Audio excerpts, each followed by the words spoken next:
झालेली घटना अतिशय गंभीर आहे. झालेली घटना अतिशय दुर्दैवी आहे आणि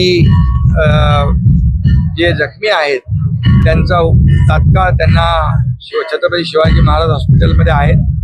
त्यांचा जीव वाचवण्याचं काम याला आम्ही प्राधान्य देऊ आणि ही जी काही घटना झालेली आहे ती अतिशय दुर्दैवी आहे. त्याची माहिती देखील मी घेतो आणि जे त्याच्यामध्ये मृत्यूमुखी पडलेले आहेत त्याला देखील जी शासनाच्या माध्यमातून देय मदत आहे ती देखील शासन करेल आणि जखमींचा उपचार देखील तात्काळ या ठिकाणी युद्ध पातळीवर करेल, कारण त्यांचा जीव वाचवणं याला प्राधान्य आम्ही देणार. रेल्वेला सर्वाधिक महसूल मुंबई उपनगरीय रेल्वे देते, मात्र तरी देखील मुंबईकरांना सोयी सुविधा मिळत नाहीत, सुरक्षा देखील मिळत नाही. या बाबतीमध्ये बघा, आता अपघात झालेला आहे त्याची रेल्वे मंत्रालयाच्या माध्यमातून उच्चस्तरीय चौकशी होईल आणि त्यातून जे काही सत्य आहे किंवा जे काही कोणाचा दोष असेल तर तो समोर येईल.